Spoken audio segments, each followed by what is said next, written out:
Kirsty TV. Today we're going to talk about the topic of depression. I interviewed the lovely Jules, who was kind enough to share her amazing story around suffering from depression. And also, just in researching it, I couldn't believe the statistics. 21 million Americans, the leading cause of disability in this country. And I mean, it's an issue all around the world.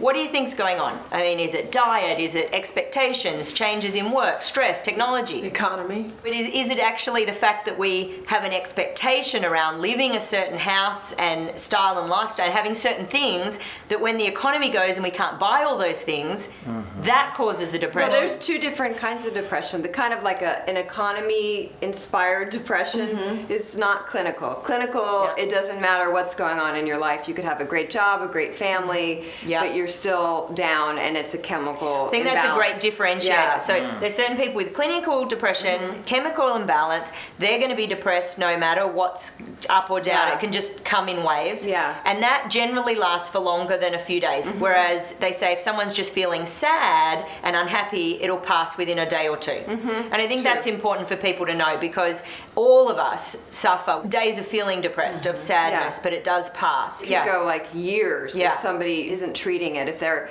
not exercising, not eating right, not in therapy, not exploring medicine. And that's when suicide becomes an issue, because I had one friend who wrote a book on this, and he had tried to commit suicide 3 times because it was just so unbearable being in this dark, depressive state. And I think maybe part of it has to do with the fact that the family structure is so broken down. So many people are on their own. Harvard did a study that showed over 100 years ago that we had up to 10 people that we were close enough to reach out and share our deepest, darkest secrets. And they redid the study a few years ago, and they found that it's now down under 2. I think it was like 1.7.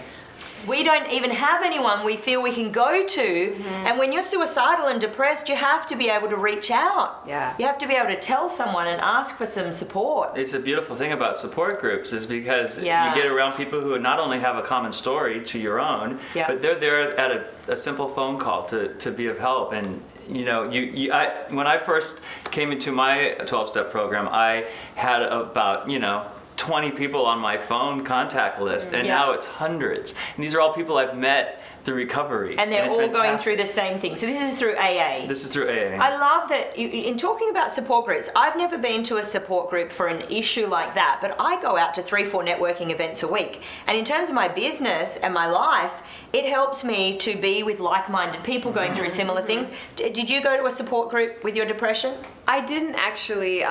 My recovery was sort of around making my movie. That's how I sort of broke through the cloud of the movie darkness. was on depression, and you got to meet a lot of people who were going through it. Yeah, it's true. So in a way, I did have sort of a group of people who were experiencing the same thing, and I got to interview them and hear their stories and be like, oh, okay, I'm not alone, and this is unfortunately kind of a common thing, clinical depression. So that was, in a way, a support group. And it's important to know you're not alone. You're not alone. So I think that's one core thing people need to look at. What are some other things that you can do if you're depressed? I mean, I heard exercise is #1 on the list. Definitely. 10 minutes a day is not enough to lose weight, but it is enough to elevate your mood. This is true. It's just true. But it's getting off the couch. That's the hard part. It is. Even though the bed. You're underneath the comforter, and you really don't want to go out because you're feeling so flat and so low.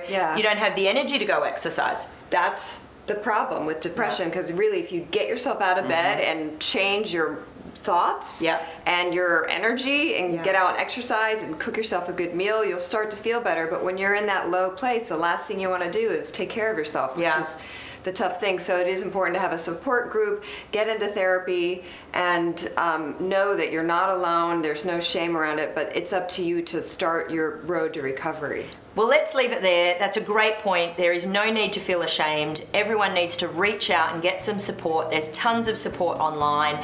We look forward to continuing the conversation. Let us know what your thoughts are, what's worked for you, or what might you like to ask. And we look forward to seeing you next week here on Kirsty TV.